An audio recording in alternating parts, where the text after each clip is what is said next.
Hello everyone. Welcome to the Teleco Effect. As always, I'm your host, Claudel Kamgong, and today I'm super excited to be talking with Michelle Kathryn Essomé, who's the ex-CEO of AVCA, African Private Equity and Venture Capital Association, and she has about 30 years of experience in banking across continents. So if you're thinking Goldman Sachs, JPMorgan, Merrill Lynch, Nomura, she's done it all. So Michelle, thank you so much for being with us today. Welcome to the show. Thank you so much, Claudel. I'm honored and delighted that I've been asked to do this. Oh, of course, I really think that your story will help and empower anyone with wanting to have a career in finance, again, including private equity or venture capital, and especially your focus in Africa is, I think, what will excite our listener a bit more. So, tell us about your story from birth to let's say undergrad, Howard University. Sure, of course. So I was born in New York. After a year, my parents moved to Washington, D.C., and that's where I was raised. And I think it was an interesting time being raised in D.C. in the 70s. My father had gone to Morehouse College, and my mother went to Howard University. So just a strong sense of being a Black person in the 70s, and this positivity around Africa and our roots. My mother was like the original vegan, in the 70s. So I felt a lot of pride being a Black girl in that period. So I was raised in D.C., as I said. I went to Howard University, which was amazing. I still look back on that time and feel like I took away so many lessons, and it was a special time to be there. And after university, I moved to New York to work on Wall Street. And it was a time when there were, a number of Black mayors or Black governors. So I started my career at Merrill Lynch in muni finance. So that was my first experience of investment banking. And I learned so much, so many lessons that I still keep to this day. And that was really the beginning of my Wall Street career, was working at Merrill Lynch in 1991. Before we even get there, Michelle, graduating from Howard University and actually recruiting for investment banking, what was it like? Because my experience today, the process is very structured coming from business school, but I can't even imagine what it was back then undergrad. So was it a stressful experience, and were actually that many Black people in Wall Street already back then? Was it stressful? It probably was.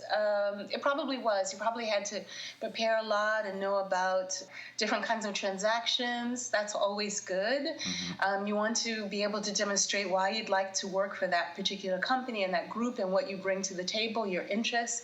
So I think that's really good, and that probably hasn't changed. You want to do your homework on the company. So I started off, just to go back, I was really interested in politics. I still am, and I wanted to do political science. And my dad said, no, you should be a journalist.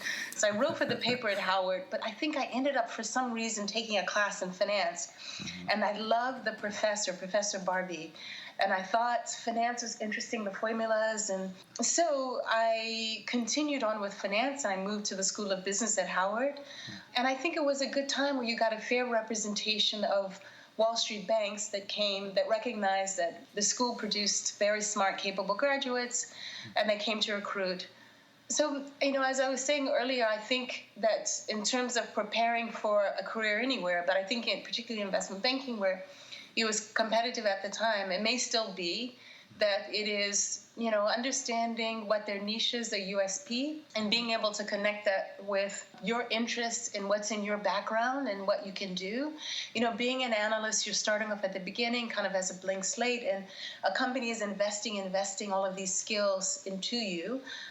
So just being ready and humble and demonstrating your, willingness to be molded, all in positive ways. I think that's the best way to prepare really for any role. You, as you say, you then started with Merrill Lynch, then you moved to Goldman Sachs before going to business school. So we're going to get into Columbia Business School, but even Merrill Lynch and Goldman Sachs, again, banking in the 90s, I think a lot of people, including me, has a vision of banking back then looking like Mad Men, the TV show, which is a very mostly male-centric world. Is that fiction, or was it your experience as well? No, it definitely was. So, Goldman Sachs, I was in the equities division, and I think that at least in New York, there were 2 Black people, and we were, relatively junior. But I don't remember feeling uncomfortable at that time, kind of looking back. I think like anyone who's in their early 20s, it would have been great to have a mentor, but even to have a recognition that to have someone to guide me, I probably wouldn't have had this sort of vocabulary to ask for that. But what I did have is people that looked out for me anyway. So, I worked on the convertibles desk, and the head of the desk looked out for me, and other senior people, Black and otherwise, looked out for me. And I really appreciated that. It's sort of like I didn't know what I could have known or what could have been good for me, but other people who are more advanced in their careers did. And, I was able to grow in those ways. So one way that I will always be indebted to that experience is I found out about the Twigo Foundation that Goldman was supporting, and I think one of the first investment banks to do so, looking at this issue of trying to increase representation of minorities in the sector. And as a result of that, I got a scholarship to go to Columbia Business School. So that was fantastic. I had an opportunity. I was, people were mentoring and looking after me, and I had an opportunity to go to a top business school, and that was great. It's funny when you mentioned that. I feel as if today, just thinking about again my class in business school when we graduated, those of us went into banking. There was a big focus about doing the best to represent in banking. But the way you mentioned that, I feel as if, and correct me if I'm wrong, it was part of your education at home. It feels as if you do your best. Don't think or act as if you are the only one in the room. Is that fair to assume, or did you just develop that mental capacity of not looking or not thinking that way, just focusing on work? God, I think it's hard to say. I mean, I think there were a handful of Blacks on Wall Street, and we would get together and share our experiences. I think it's definitely hard. I think regardless of color or regardless of ethnicity or gender, I think it's a tough environment. You have to push hard. You have to deliver at a high level. Sometimes the feedback can be brutal. But I don't recall experiencing, difficulty as a result of that. Yes, I would have liked to see or had accessibility and like to see more in the senior leadership. And, who knows if I'd had that, would my experience be more enriching? So I think the industry financial services, it must do a lot more to be more inclusive, absolutely. And I think what we're experiencing right now in this reckoning, and I'm happy to hear the statements. I'm happy that people sort of get what Black people around the world have been saying for a long time. And I really hope that this time, that a year from now, we're looking back in terms of an audit, not sort of asking the same thing. Yeah. So, I was talking with a friend today around if we can make some representations to Wall Street banks or asset management companies or financial services in general. I think the feedback will be we don't have time to take time. We're always told that things take time and I think that we're past that. I think we need bold, decisive change. So, for example, if you have a board of 10 people, then, Blacks make up, I think, 13% of the U.S. population or somewhere around there. Africans, those of African descent. So 15% of your board or 24%, maybe you start off with a metric like that. And I think that, big companies need to implore that their division heads have plans to incorporate more diversity in their staff. And if that includes, mentorship or developing, I think they should ensure that their suppliers are diverse. So it should be at the top all the way down to, recruiting at diverse schools and making sure that these people are successful.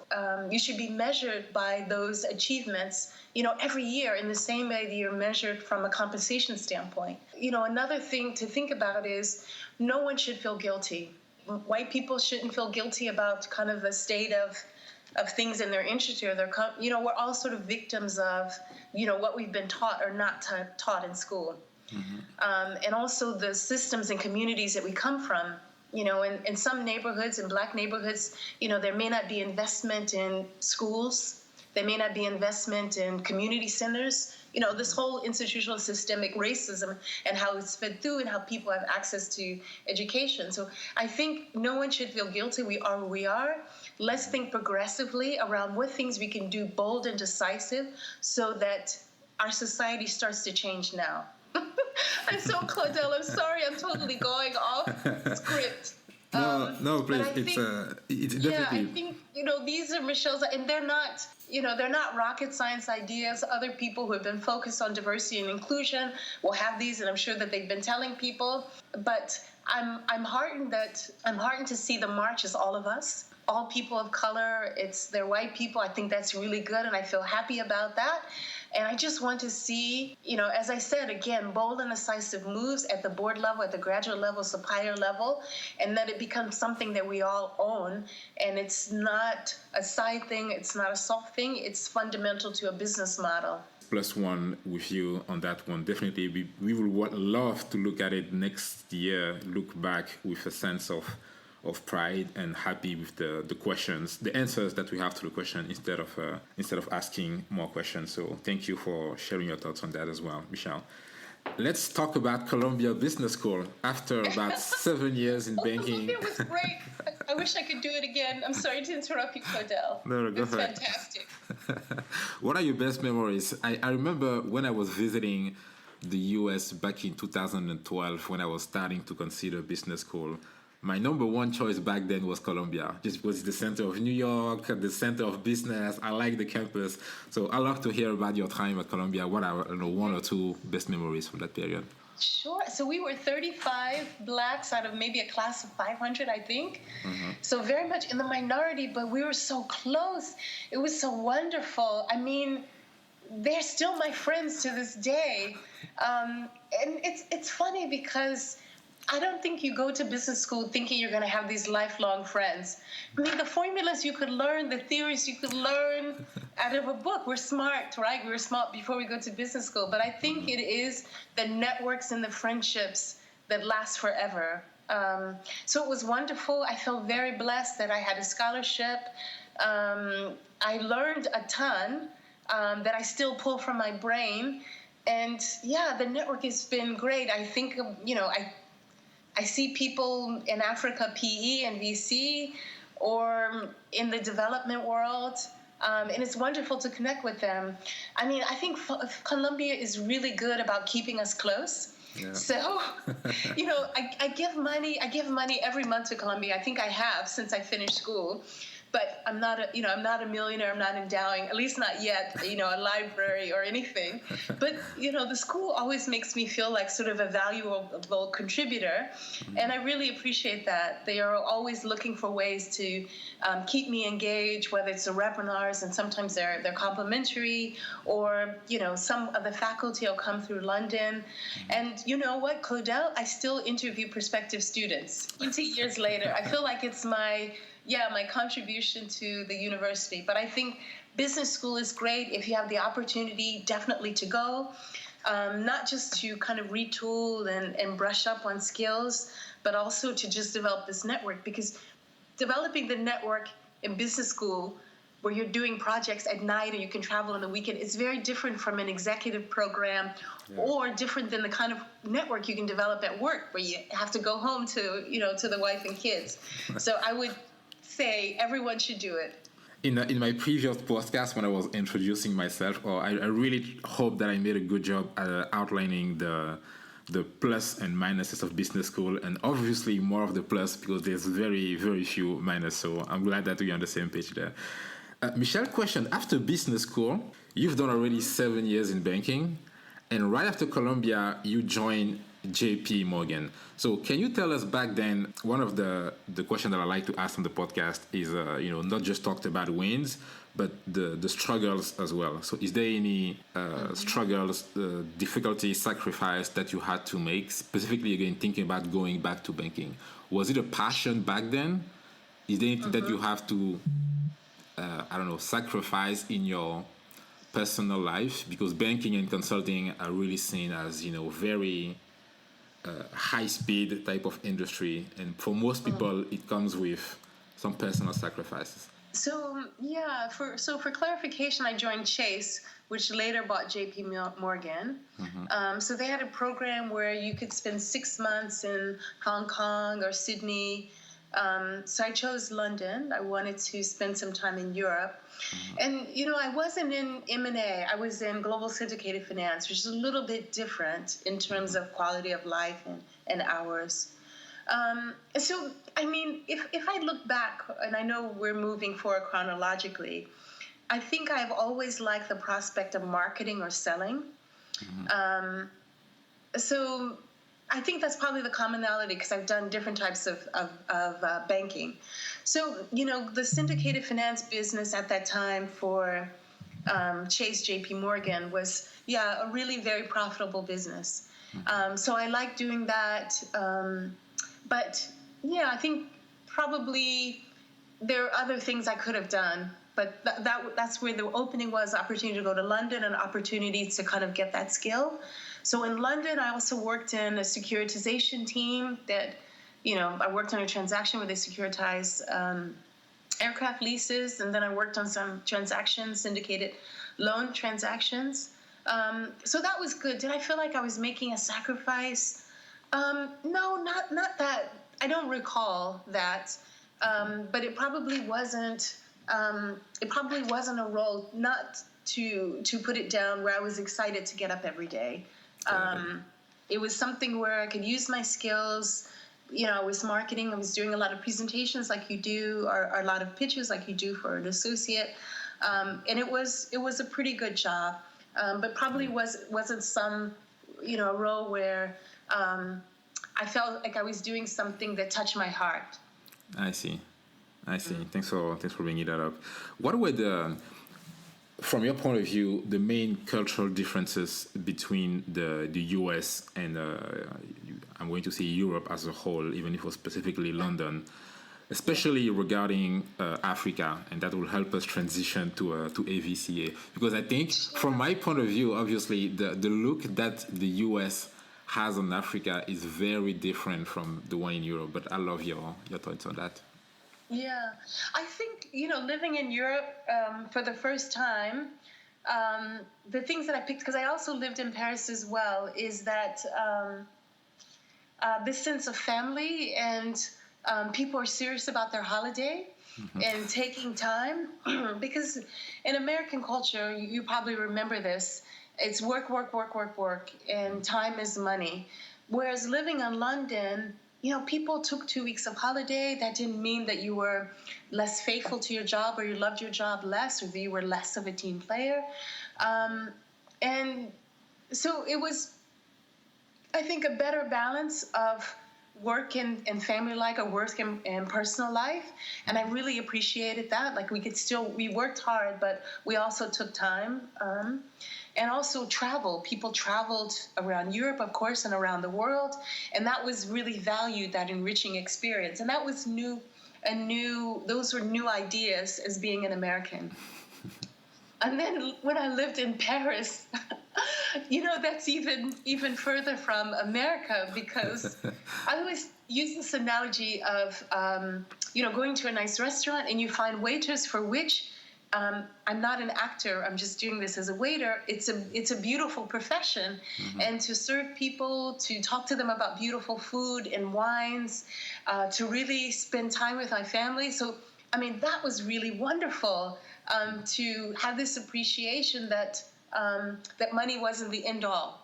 Of course, I like having money like everyone else and having things and providing for my family, but there was an idea that a life could be construed and happiness could come from other things besides accumulating things and money. Yeah. Because I think the U.S. it's very generalizing, consumer focused. And then you work in industries, banking and consulting, it's about having a lot of stuff. So when I moved to London, and I didn't know in the beginning that I would be there 2 years, it's 6 months got stretched. I really had felt, how can I say, a bit disenchanted about being in this bubble of Wall Street where we sort of did and had all the same things, if you will. So, you went to the Hamptons in the summer or Jersey Shore. Do you know what I mean, Claudel? I do. And that's a very nice life. There's nothing wrong with that. I mean, New York is culturally rich. But there was some part of me that I probably couldn't articulate that wanted something different. And I loved being in London, and particularly Paris, where like my world was larger than that. It was about history and art and culture, and cooking. And and maybe work was a means to have that, but one wasn't sacrificed for the other. Does that make any sense? I see. No, it does make sense. Yes. I mean, for Africa, and I didn't mention this in the beginning, so my mom was in the Peace Corps.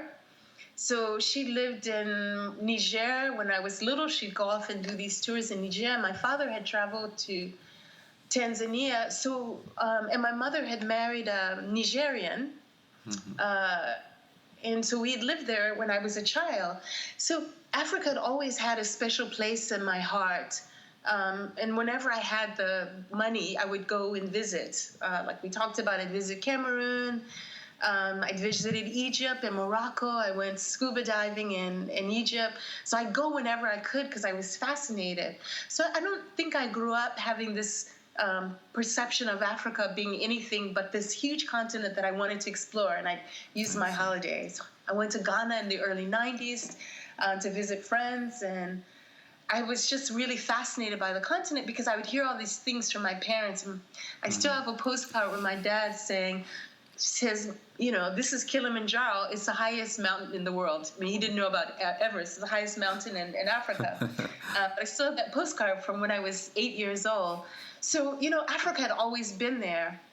And I didn't know, how I might get a job. I didn't know about private equity or venture capital or investment banks that were doing business in Africa. I didn't know yet or how I could transition to them.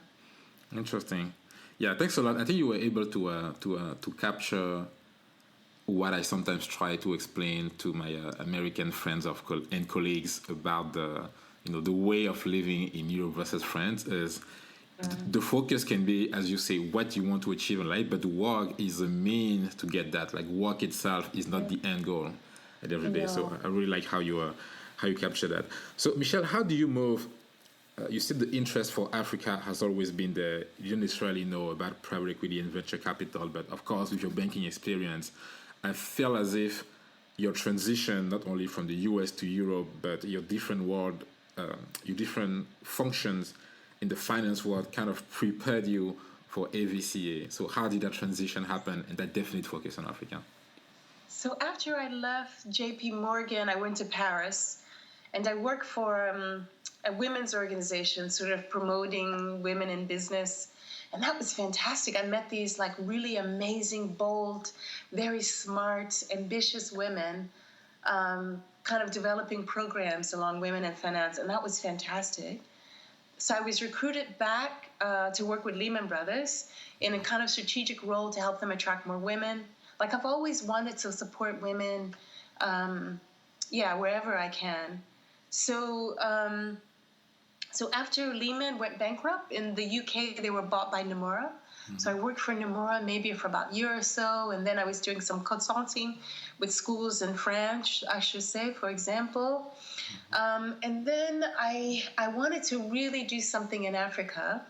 And one of my dreams, I'll tell you, is I'd love to run an FMCG company in Africa because I'm really excited about the consumer story. And whenever I'm interviewed, I say, Africans are making more money, just like, people around the world, and everyone wants the best, iPhone or flat screen TV or car or whatever. And I think that the consumer story, and it has been, you've probably seen the McKinsey piece, Lions on the Move 1 and 2, it's remained stable. So I really wanted someone to take a chance on me and hire me to run an FMCG company in Africa. Maybe they will. Maybe you'll help me do a Claudel through this.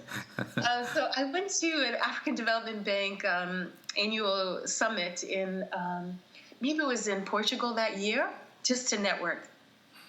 And I met an amazing woman named Runa Alam, who's CEO of Development Partners International. And she has an investor. She's been investing in Africa for many, many years. And she sort of took me under her wing and said, you should apply for this job, being head of Africa. And Claudel, we women, we look at a job description and we think, oh my God, I don't have like half of those things. So of course, I'm Black American, I'm not African. I haven't done PE, and I haven't lived in Africa proper as an adult. I hadn't worked in Africa.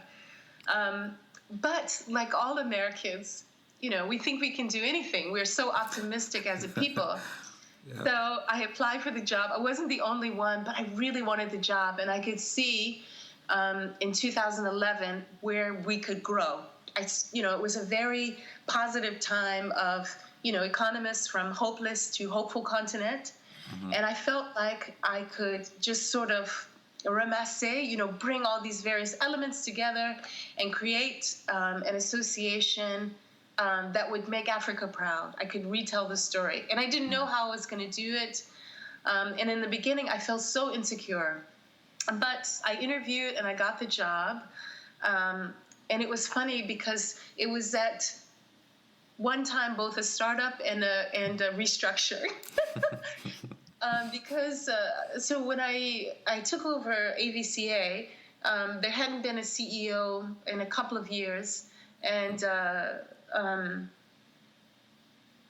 I think there was just a little bit of money in the bank, and there were no members. And the company actually was incorporated in Cameroon. Yeah, it's a lot of challenges to bring it back to the vision that you have. And there was it was founded by a very nice Dutch guy who's the chairman of an Africa PE fund called Afrique Invest, a gentleman named Ben Zwinkels. Mm-hmm. Lovely, lovely guy. Dutch guy who really loved Africa and loved Cameroon. So I had the supporting elements in place. So, I started with establishing a company here in the UK, in recruiting the board and recruiting new members and putting in place the governance and, attracting the team. So I went to, the Lehman roots and hired a Nigerian woman who I had worked with at Lehman Brothers. And we just had a small team. And for a time, we were working pro bono from my dining room table. Wow. Just trying to wind down an old company, establish a company.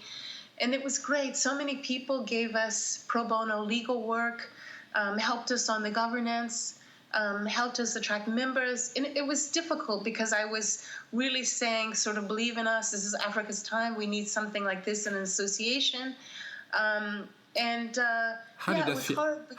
Sorry to cut you off, Michelle, but how did that feel, by the way? Because I think for a lot of people, people can look at your career and say, but wait a second, after your work, Merrill Lynch, Goldman Sachs, JPMorgan, Lehman Brothers, getting back to that sense, as you say, where you're walking from your living room, I think it takes a lot of humility because it's basically not starting from zero, but trying to build something at that stage where it's not a structure, you have to come up with processes and everything.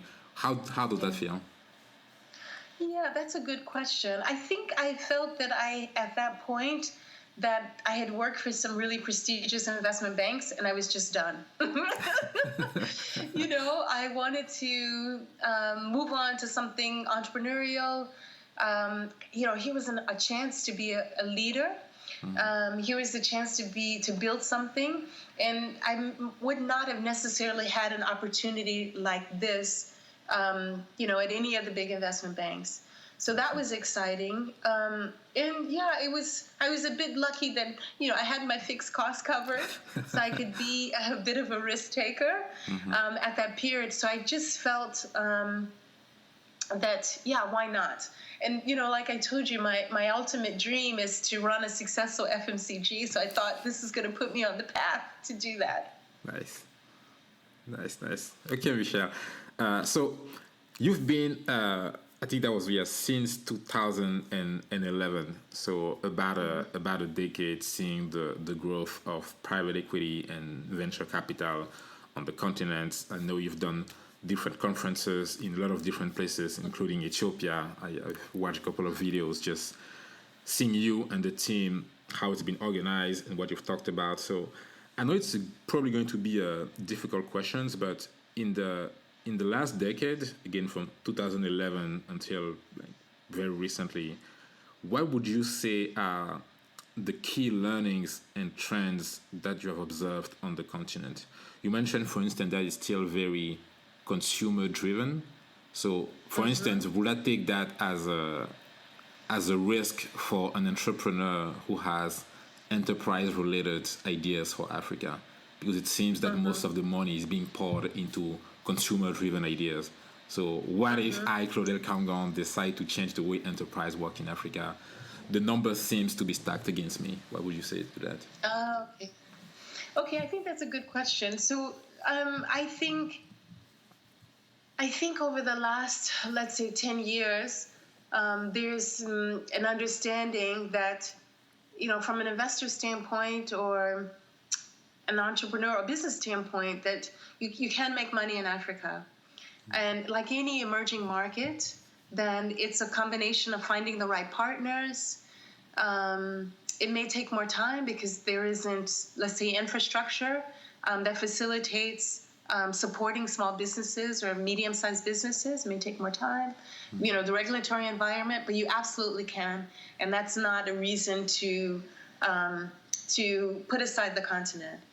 So I guess what I've learned about from Africa, maybe I'll take a step back and tell you some of the things we kind of pioneered and how that helped to change the narrative, along with other players. Definitely. So, oftentimes I'll meet someone and the first thing they'll say is they'll talk about corruption. And I always think that's funny. So I say, do I answer that, sarcastically, or do I answer it sort of factually? And I think it's an interesting question because, people forget about the U.S. where there's corruption, or the U.K. There's corruption around the world in every society. So that can be, I'm going to put aside the opportunities in the continent.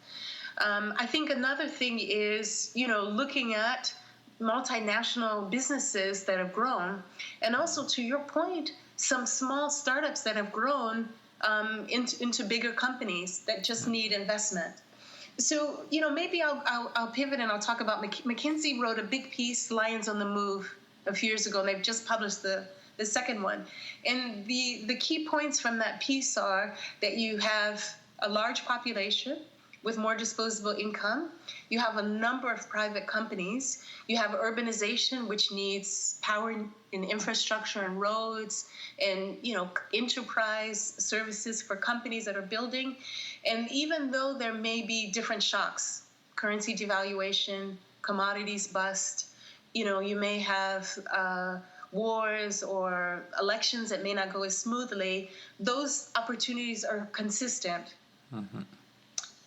And then and from an investor standpoint, you need to be sort of contrarian, right? You want to invest not when the whole world is looking at the continent, when people are looking other places, right? So what we tried to build in Africa was, from a private equity and venture capital lens, destructing where the opportunities are and how people created value. So one of the things we did is investors of all types, whether they're pension funds, sovereign wealth funds, or fund managers, they need research. So they need to know, how many FMCG deals are done in Central Africa or Southern Africa. What is really the landscape looking back? And of course, it's backward looking, but it's still data.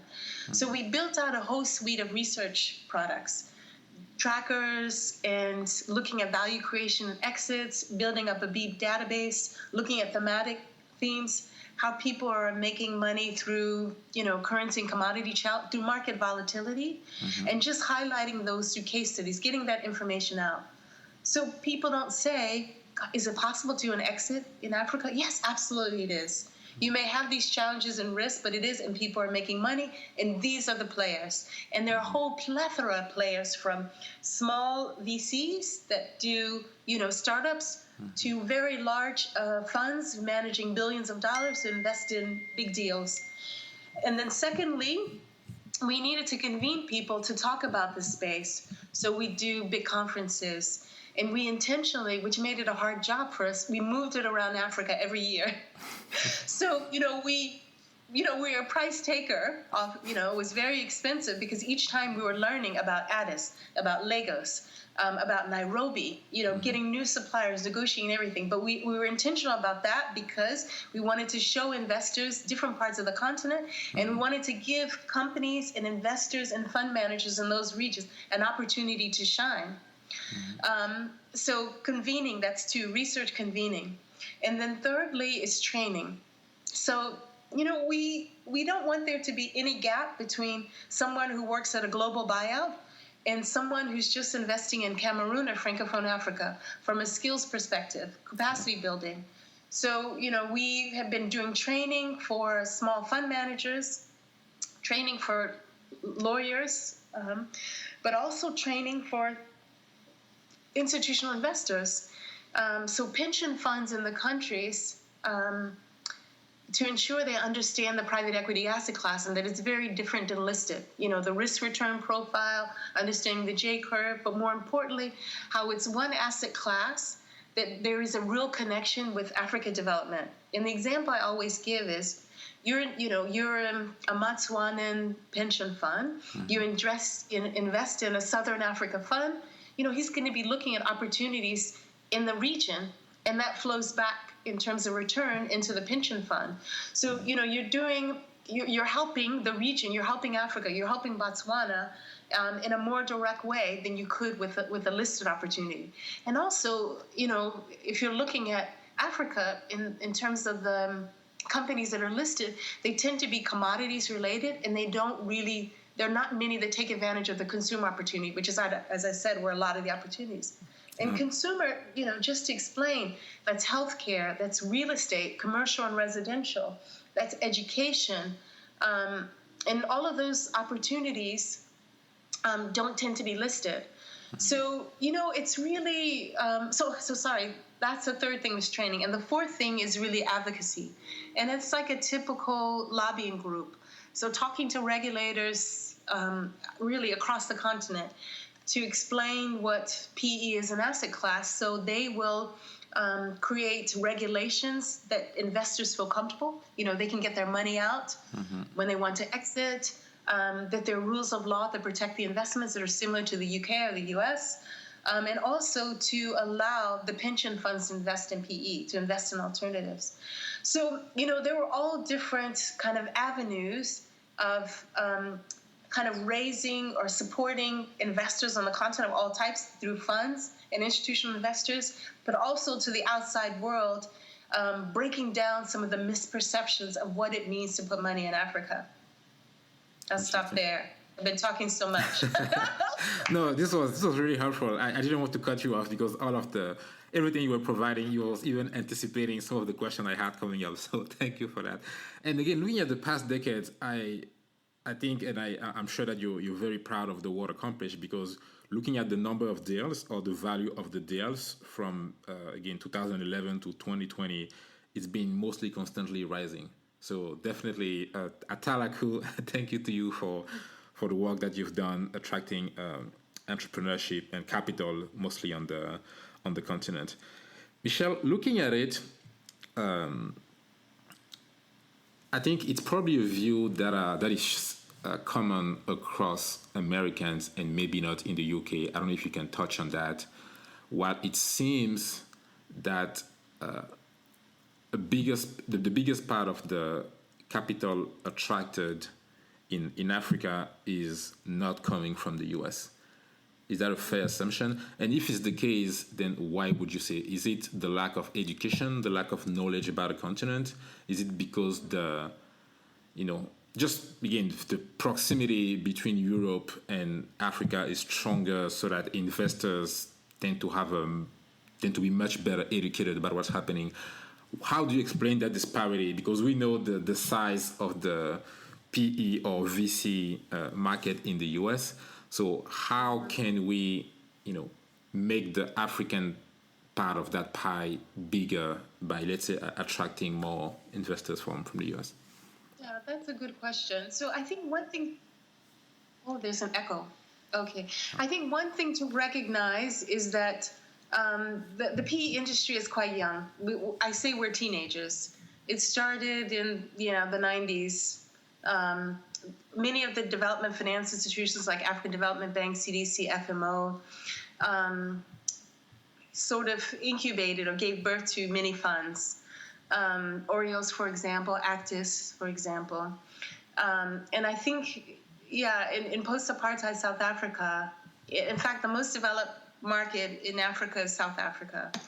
So I think there's still a lot of education to be done around the African opportunity. And, there are only a handful of funds who have done a full cycle. Their names, ECP, Actis, DPI. So it's a younger market than what's in the U.S. or Europe or even in Asia. So it's going to take time.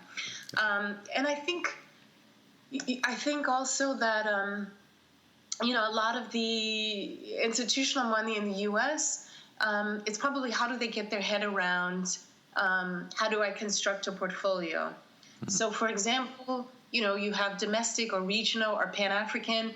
You have infrastructure or other certain sectors. Mm-hmm. So, oftentimes we'll find that they'll invest with a fund of fund who will create a kind of a balanced portfolio. And then after that, they will kind of go directly. And we just, part of our work was to encourage more of that. So I hope it will come.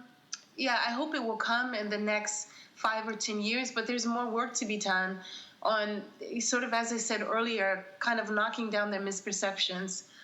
So, I can appreciate if you're an investor on the West Coast of California, mm-hmm. and, most of your managers are in the U.S., most of your managers are in the U.S., and then just kind of traveling to do the due diligence can be, it can be difficult. Yeah. But what I always say is the opportunity is there. It's consistently there. You have managers they're raising their third or fourth fund, so they have a track record. They have proprietary deal flow. They have boots on the ground. They're, trusted parties. You're investing alongside CDC or other development finance institutions that are very focused on environmental, social governance risk and also impact. And I always say that it doesn't make sense to ignore a continent. So make a first step, 50 or 100 million, and see how that goes. So I hope, and I'm sure Africa will continue to sort of push the envelope and challenge and go out directly to those LPs and, those who are interested in Africa, those who feel that, don't understand, and also to the gatekeeper, the investment consultants. So that, there's a lot more work to be done, perhaps, with the Black Lives Matter and looking at Black people around the world, maybe that can help people to be a bit more open, it can trickle down, because the opportunity really is there. Awesome. No, that's definitely a good point. There's also a good disparity between the East Coast and the West Coast. I mean, my time in California for about a year now has made me much more aware of how disconnected is the West Coast to Africa, and just I think population also plays a role. When you look at Washington D.C., in New York, it's a lot more African diverse on the East Coast than the West Coast, because like when I talk about Cameroon in the West Coast, like wait, Cameroon, is it in Africa? It's the questions are much more different than the one I was used to on the East Coast. Michelle, a quick question for you regarding entrepreneurship. So we've talked about Africa from the investor point of view, and the main point is they need to be a bit more educated and just take a chance. From the entrepreneur point of view, a lot of what we've learned on the continent, entrepreneurs either don't know how to raise money, or for many reasons, including there's a big disparity between male and female raising money. There's a big disparity in the geography. French Africa versus English Africa, and even in French Africa is mostly dominated by the Maghreb, Morocco and Tunisia. So as a young African with entrepreneurial ideas about the continent, what would be your one-two advice? What should I do? I mean, I think a number of countries like Tunis and Senegal have a startup act. I think the incubators, there are a number of incubators like MEST around technology, Seed Stars that are in Africa Arena. So there are a number of networks, hubs, incubators. I mean, there are a plethora in Nigeria, Co-Creation Hub. So I think for an entrepreneur is to use all of these various avenues. And from a regulatory standpoint, I think, startup acts, will kind of, create things like the Small Business Association in the U.S. So I think to be an entrepreneur is not to be in Africa, is not to be disheartened. Find which angels networks or accelerators or incubators that you can tap into to grow your business. I would actually think it's probably a quote-unquote easier time because you have Silicon Valley invested in Andela, for example. You have some successes that are getting out there. So, have a robust business plan and use some of these different tools to think about how to incubate your business.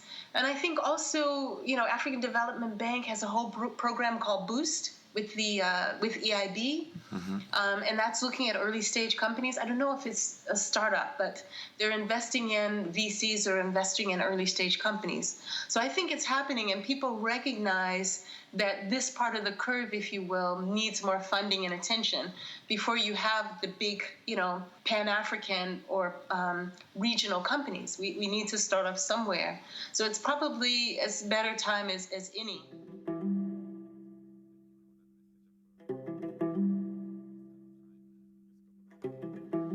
Got it. No, thank you for that message of optimism, Michelle. I know we're almost out of time. Just a few questions to get to know you better. Is there one book that you've read in your life that would say change your perspective? There was a before or after, Michelle, after you read that book? Yes, it's a recent one, Claudel. It is called Stamped from the Beginning, The Definitive History of Racism in America by Dr. Ibram Keinde. I mean, it's amazing. Yeah, I would highly recommend it. It's probably popular now because on the back of Black Lives Matter, he's written another book that I haven't read yet, How to Be an Anti-Racist. And I would just say that, growing up Black in America, there's so much that you're not taught about your history, and you can't sort of underestimate how important representation and history and having pride, or having a comprehensive, holistic view. So when I think of as a child of diaspora, it would have made a difference to all of us, in terms of the history, good or bad. So I'm so heartened by this moment, and I'm heartened by my friends, wherever they are, Africans across the diaspora, that we use this to feel more proud, to have policies and rules and procedures so we can see what we can to level, 400 years or, hundreds of years of inequality in this. It is as a base for all marginalized people, just not for the exclusivity of Blacks or, African Americans to the detriment of anyone else, so that we can, create a society that works for everybody. So reading that book helped me see that, there are many systems for historical purposes that disadvantage Black Americans. I hope in my small way, and I hope through my life, that I can make a difference for other people, Blacks in the UK, Blacks in the US, or just so that opportunities are a bit more equal, or just so people can know that they can do anything. So that book it just really showed me the resilience of Black people everywhere, how strong we are. There have been so many barriers against us, and, to quote Maya Angelou, and still we rise. So I just had a totally new respect for, what it took our people to just survive in this society that was so against us. Definitely. No, thank you for for sharing that. And a lot of humility, Michelle, when you say that you hope that you will manage in your life. I think, again, in the decade at AVCA, you've been, not just by me, but praised by a lot of investors and partners, again, just bringing attention and helping our brothers and sisters entrepreneurs raise money on the continent as well. So, again, Atalaku, to you. I was going to ask you, what do you think is your superpower? Because after... I think 30 years in Wall Street, what is the one thing that you say has kept you going? And, despite the adversity, despite the difficulty, what would you say is the one thing that kept you going? Yeah, I don't know. I mean, I like people. I'm interested in stories. I want to help. And, I have bad days. I'm a single mom of a 5-year-old. But I get so much love and generosity from people. So if I have any superpower, maybe one, it's trying to manage all these different things. Yeah, I like people. I want to help, and I want everybody to succeed. So if I can do something in my small way or big way, then yeah, that's what I want to do. So I try to do that through church or my friendships or with anyone in my orbit. Yeah, I mean, I think that's what we're supposed to do as Christians. And it really feels good, honestly. So I'm selfish. I hear you, Michelle. What does Michelle do on a weekend? Let's say, what's your best way to distress, relax? It can be dancing, music. What are the specifics? Odell, I have a 5-year-old. I'm a single mom, so the weekend doesn't mean anything. No, I mean, I like running. I love reading. I wish I could be paid to read. I love swimming. So just doing sports, being with friends, going to church. Yeah, traveling when I can. So just the normal things. Yeah, but reading is a real pleasure to me. So I'm happy that my son likes watching cartoons, so I can get a bit of time and read a book. Got it. If there were, maybe that could be the last question, if there were one country, based on everything you know about Africa, if there were one country you could choose to settle for the rest of your life, which one would it be? Well, Del, you're going to get me in trouble. No, I mean, God, there's so many. I mean, Kenya is wonderful. People are so nice. There's great food. But Lagos is exciting and energizing. I don't know. There's so many. Maybe I would divide my time. And Abidjan is awesome. Dakar is awesome. I don't know if I could choose once. Maybe I would divide up the year and live 3 months in Abidjan, Dakar, Nairobi, and Lagos. I have to keep my friends, Claudel, so that's what I'll say. That's fair. My heart is a little bit broken down by not hearing Cameroon. I haven't heard Cameroon in there, but... Okay. It will do. Michelle, thanks a lot. Atalaku to you. I have 1,000 more questions, but we can maybe keep that for another episode on another time. But thank you for taking the time to talk to us today. Atalaku to you. We're looking forward to see and hear what's next for you. If you have one phrase or one message that you would want to leave to our listeners, what would it be? Oh, I would say keep on pushing. Don't stop. If it's something that's right, you believe in, if it's good, you will get there. Don't stop. Thank you, Michelle. Atalaku to you. Atalaku to our listeners for staying with us up until now. Again, this was the Atalaku Effect with me, Claudel Kamgong, and today we're talking with Michelle Essomé. So if you like what you've been hearing, please subscribe, leave a message, leave a review. Thank you to you.